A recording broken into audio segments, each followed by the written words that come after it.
Shut up. You, as a woman, should just listen to what I say.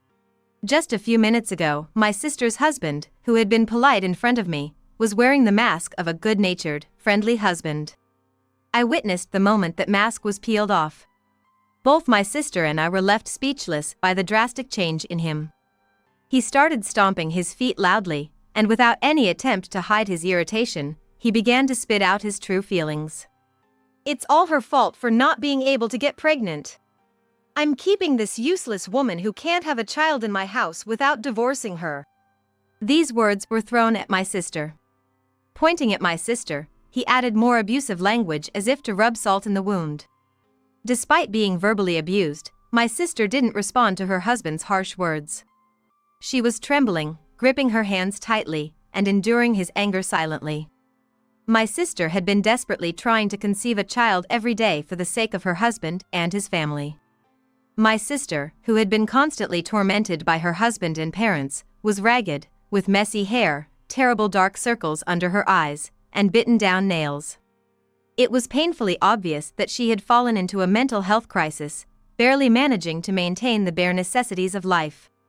As for her husband, his words became increasingly harsh and brutal as he continued to hurl insults at her, calling her useless. This woman's role is to have a child. I'm generous enough to provide for a failed wife who can't even do that. Instead of showing any concern for my sister, her husband continued to insult, belittle, and scorn her. And his parents didn't even attempt to reprimand him. My dear sister was enduring this terrible environment alone, unable to ask for help. It was unbearable to see my sister in such a pitiful state. My name is Mia Parker. I'm married now and live with my husband, but until a few years ago, I lived with my sister Emma. Our parents died in a car accident when I was about to graduate high school. At that time, Emma was in the 6th grade. While our relatives sympathized with us, none of them offered any practical assistance. So I gave up going to college and got a job at a local company to support our living. From then on, Emma and I supported each other and lived desperately. I might be a doting sister too much, but Emma was my pride and joy. She was beautiful with an attractive face and a great figure that attracted people's attention. Moreover, she had a kind personality and treated everyone equally. She was popular with both sexes and was frequently asked to date. Despite this, she was humble, never neglected her efforts, and her grades were much better than mine. That's why I wanted to send Emma to college, even if I had to give up my own education. Eventually, Emma, with her hard work, won a scholarship and went to a college where she could get a nursing qualification. When she graduated and got a job at the affiliated hospital of the university she graduated from, we celebrated together modestly. At that time, Emma wrote a letter to me. All that I am today is thanks to you, Mia. I really appreciate it. From today, I'll work hard like you, too. I cried when I read Emma's letter. I was happy that our efforts were rewarded, but more than anything, I was happy to receive words of gratitude from Emma. After that, we were both lucky to find partners, and we both got married. We're gonna lead separate lives from now on, but let's both be happy with our husbands, okay? Yeah, we'll definitely be happy. Emma and I shared the smiles with those words on the eve of the day when we would finally be apart. The last time I saw my dear sister's smile was that day. After getting married, Emma moved to a distant town to live with her in-laws. I'm worried about you, moving to a place where you don't know anyone and only have your husband to rely on. It's gonna be fine. I'll be sure to keep in touch, so don't worry, Mia. You promise. Let me know if anything happens, actually, even if nothing happens, okay? Yeah. You too, Mia. Since meeting directly was quite difficult due to the distance, our communication after her marriage turned into text messages. I was busy with work and seldom had the chance to talk on the call. While I missed her voice, I held back from calling, figuring she had her own life there. Looking back, that was a mistake. I started to notice something off in Emma's text messages about a year after she started living with her in-laws. Her brightness was fading. Whenever I asked if something was troubling her, she'd brush it off, saying, "I'm totally fine." Eventually, she stopped replying to my messages altogether. The messages are marked as read but not replied to. This was decidedly strange, and when I tried calling her directly, she never picked up. So, I called Emma's in-laws' house directly. What? Emma. She's doing great. Really? She used to reply when I sent her a text, but now she only reads them and doesn't respond. Oh, she doesn't? I see. And she's not answering my phone call, no matter how many times I call. Could she be sick and unable to answer it? Okay, well, she's fine, really fine. I'll tell her to call you back next time, okay? Goodbye. The call abruptly ended. She hung up on me. Something was off. This was definitely not right. Emma's mother-in-law was acting strange, and if Emma was really okay, she could have connected the call to her. I discussed this with my husband. He suggested you should go check on her soon. So, I requested leave from my office, and the next day, I headed to Emma's in-laws' house. Emma's in-laws lived about a 4-hour drive from my house. Relying on the address from our previous texts, I went without contacting them in advance, and knocked the door. Hello, who is it? The voice that came through the window in the back was my familiar sister's. Emma. It's me, Mia. Oh, Mia. You came. Wait for me. Then I could hear footsteps coming towards me. Those footsteps were oddly heavy. She didn't need to rush like that. Despite being overwhelmed by the noise, I thought it was good that she seemed energetic. When the front door opened, I was taken aback by my sister's appearance. Oh, Emma. Mia, it's been a while. There stood my sister, who had definitely put on weight since before her marriage. This wasn't just a little weight gain from pregnancy if she was expecting. Moreover, Emma had dark circles under her eyes, and her hair was grown out and wild. Her previously well-manicured nails now had visible bite marks all over. I had heard she planned to work as a nurse in her new town too. She certainly didn't look like she was working as a nurse. In fact, her condition was so abnormal that it was doubtful whether she could even lead a decent life.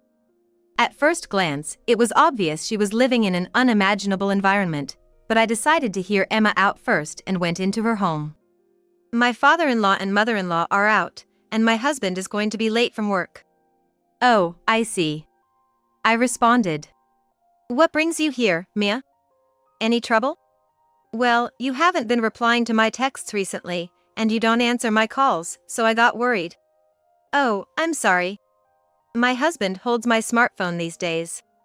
I haven't been able to check it recently. What? Since I got married, I haven't been able to get pregnant easily. So my husband offered to keep my phone, saying it might help with the stress.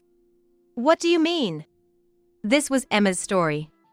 She'd tried various methods to conceive, but as signs of pregnancy failed to appear, she started becoming neurotic. She'd been advised by her husband and in-laws to take a break from work and rest at home. Despite trying various methods, Emma was pushed further into a mental corner when none worked. She couldn't sleep well, lost her ability to think calmly, and even started biting her nails out of irritation. She had also obsessively searched for information on how to get pregnant on her smartphone. Watching herself become increasingly unstable under the influence of the information from the internet, her concerned husband suggested she avoid using the phone for a while. Sure, smartphones are overflowing with all sorts of information. Some are questionable in their accuracy, and others are simply unnecessary to worry about. Emma's husband's opinion that it's better not to obsess over it all seems reasonable. But, I notice my messages to Emma are marked as read. This means Emma's husband is aware of my messages and has deliberately chosen not to inform her. No matter how much he's concerned about Emma's health, completely shutting her off from my messages seems like a bit too much. But I was more concerned about something else. Why on earth are you continuously eating? Ever since she led me into the living room, Emma had been eating non-stop as she explained her situation. She kept stuffing food into her mouth, immediately grabbing the next piece of food as soon as her hands were free. Although I could see why she gained weight, I had no idea why she was eating this much. Oh, I follow my mother-in-law's advice. What she suggested? she told me that I can't get pregnant because I'm too skinny. So I need to eat more and gain weight to get pregnant. No way! Shocked by her reasoning, I couldn't help but yell. It was unbelievable. What kind of nonsense was being fed to my sis by her husband and in-laws? She couldn't possibly continue to live in a place like this. Emma, don't take this the wrong way, but this place. I was about to say it was strange when I heard Emma's in-laws returning home. They came into the living room, asking, "Why are you making such a fuss?" Upon seeing my face, their expressions turned ashen. Clearly, they had a robusted look on their faces. What on earth is going on? You told me my sis was doing fine, didn't you? Well, she's not in poor health. Look, she's eating so heartily. She's the picture of health, isn't she? Is she? Isn't she just overweight? Her hair is a mess, she has terrible bags under her eyes, and look at her nails, they're all brittle. Well, that's because Emma is troubled by struggling to conceive a child. Isn't it wrong to force her into this state just to get her pregnant? My sudden fury left Emma's in-laws in a daze. Anyway, I'm taking my sister home with me. I can't leave her in this house for one more day. She's only going to get worse. Wait, Mia. Emma? I want a baby. I really want to have a baby with my husband. But even so, it's too much.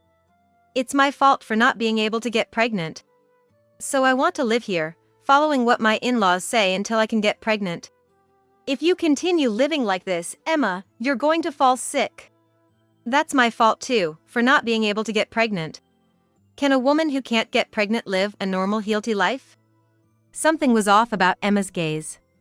How much nonsense had she been fed all this time? I couldn't ignore the state my sister was in, which was close to brainwashing. I tried to persuade Emma somehow. But Emma kept refusing. No matter what I said, she wouldn't listen to me, and said, "It's my fault for not being able to get pregnant." The back and forth continued, and just as I was becoming exasperated, Emma's husband came home. Upon seeing my face, Emma's husband showed a momentary panic, just like his parents. You've been keeping Emma's phone, I hear? Why aren't you letting her know about my messages? Sorry to have worried you. I can't leave my sis in this house.